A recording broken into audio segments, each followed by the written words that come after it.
38 गाय पकड़ी गई है। गौर से सुनिए, 38 गाय पकड़ी गई है, उसके साथ में 17 बछिया पकड़ी गई हैं और उसके साथ में 3 सांड पकड़े गए हैं।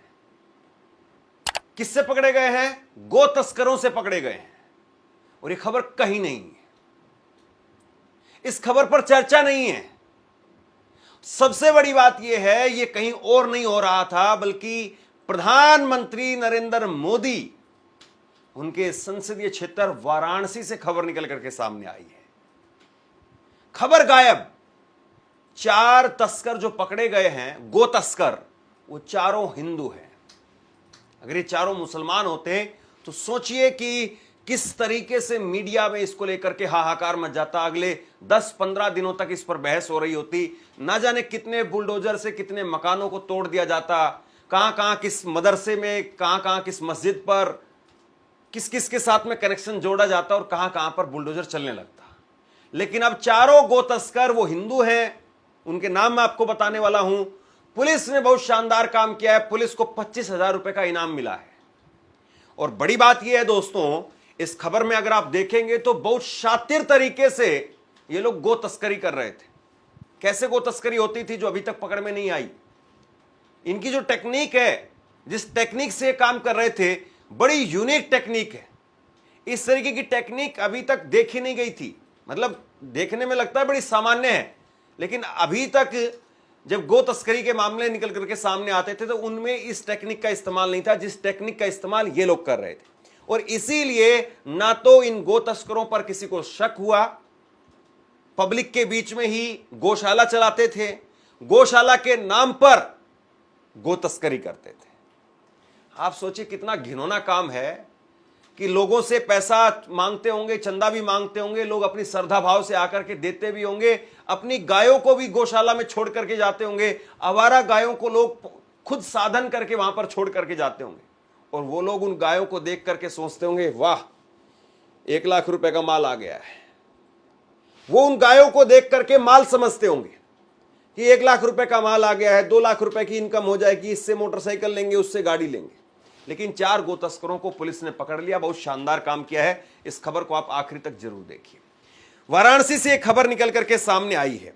वाराणसी पुलिस कमिश्नरेट ने 58 गोवंश को तस्करी से बचाया है, जिसमें 38 गाय, 17 बछिया और 3 सांड शामिल है। ये सभी जानवर बहुत ही खराब हालत में एक गाड़ी में भरे हुए थे। पुलिस ने मौके से 4 लोगों को गिरफ्तार किया है और गो तस्करी में इस्तेमाल की गई एक टाटा एस गोल्ड गाड़ी और एक मोटरसाइकिल जब्त कर ली है।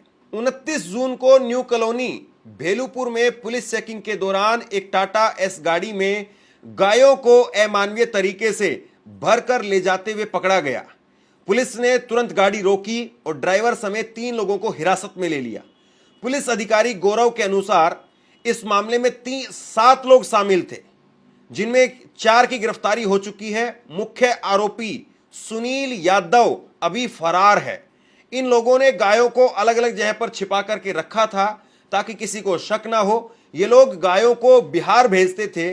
यह काम पिछले 2 साल से कर रहे हैं। पकड़े गए आरोपियों के नाम हैं, अब जरा नाम को गौर से देखिए आप। शुभम भारती, रतनलाल राजभर, विजय शंकर यादव उर्फ भोला यादव और सत्यपाल सिंह। इनकी गिरफ्तारी करने वाली पुलिस टीम को 25,000 रुपए का इनाम भी दिया गया है। गिरफ्तार आरोपियों में से कुछ लोग डेयरी चलाते थे, लेकिन पैसा कमाने के लालच में दूध न देने वाली गायों और बैलों की तस्करी करने लगे। वे इन जानवरों को बिहार के भभुआ जिले में रहने वाले एक तस्कर को बेचते थे। थाना लंका को एक बड़ी सफलता प्राप्त हुई है। अभी चेकिंग की जा रही थी पुलिस के द्वारा, जिसमें एक टाटा एस गाड़ी में 3 गोवंश प्राप्त हुए। उसकी जांच की गई, पूछा गया, पूछताछ की गई। इस क्रम में ये प्रकाश में आया कि यहाँ से 2-3 स्थानों पे गोवंश ये लोग छिपा के रखते हैं। कहीं दुधारू पशुओं को भी रखते हैं उसमें, ताकि किसी को ये शक न हो कि यहाँ से गो तस्करी की जाती है।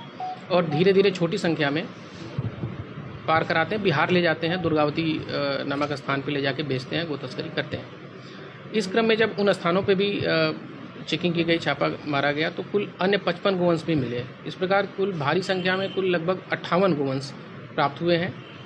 साथ ही 4 अभियुक्तों की इसमें गिरफ्तारी की गई जो इसमें संलिप्त थे। पुलिस से बचने के लिए ये लोग कैसे बचते थे गौशाला में? कुछ दुधारू पशु रखते थे, कुछ लोगों को दूध भी ये देते थे ताकि लोग ये न समझ पाएँ आसपास के कि यहाँ से किस प्रकार का कार्य हो रहा है, गो तस्करी भी की जा रही है, लोग इससे अनभिज्ञ रहें। साथ ही जब ये पास कराते थे, जैसा कि इनके द्वारा बताया गया, तो एक बाइक लेके लड़का आगे आगे चलता था ताकि अगर आगे कोई खतरा महसूस हो, कहीं पुलिस दिख रही हो, कोई चेकिंग हो रही हो, तो उन्हें सूचित कर दे और न ले जाए। तो वो भी इसमें पकड़ा गया है। जो रास्ता दिखा रहा था उसको भी पकड़ लिया गया, गिरफ्तार कर लिया गया है। टोटल कितने लोग पकड़े गए हैं और कितना इनको जो है पुलिस टीम को पकड़े उनको किस तरह पहचाने? कुल 4 लोगों की गिरफ्तारी हुई है। एक चालक है इसमें जो गाड़ी को चला के ले जा रहा था, एक रास्ता दिखाने वाला भी इसमें व्यक्ति मिला, दो अन्य व्यक्ति जो जहां से संचालन और लोडिंग होती थी इसकी पशुओं की, उनको गिरफ्तार किया गया है। एक मुख्य आरोपी जो इन सबसे ये चीज़ें करवाता है और प्लान करके सारी चीज़ें करता है, सुनील, वो अभी पकड़ से दूर है, उसके लिए टीम लगी हुई है, शीघ्र उसे भी गिरफ्तार कर लिया जाएगा। ये पशुओं को कहाँ से लाते थे बनारस में डंप करने के लिए, कुछ जानकारी? इसके बारे में भी जानकारी की जा रही है। अभी सुनील की गिरफ्तारी शेष है, उससे भी अन्य चीज़ें प्रकाश में आने की संभावना है। पुलिस टीम को कुछ पुरस्कार दिया गया? श्रीमान डीसीपी काशी महोदय की तरफ से 25,000 रुपये के पुरस्कार की घोषणा गिरफ्तारी वाली टीम के लिए की गई है। अब सोचिए, इतनी बड़ी खबर प्रधानमंत्री नरेंद्र मोदी के संसदीय क्षेत्र से निकल करके सामने आई है, लेकिन इस खबर को लेकर के चर्चा नहीं, इस खबर को लेकर के बात नहीं हो रही है। अगर यही खबर मुजफ्फरनगर से निकल करके सामने आती, मेरठ से निकल करके सामने आती या दूसरे किसी जिले से निकल करके सामने आती, अगर इसमें ये 4 गो तस्कर मुसलमान होते, तो सोचिए अभी तक तो कितने लोग अपना अपना माइक गाड़ी उठा करके पहुंच जाते वहां पर, और कोई टूटा हुआ सींग दिखा रहा होता, कोई हड्डी दिखा रहा होता, जमीन खोदी जा रही होती।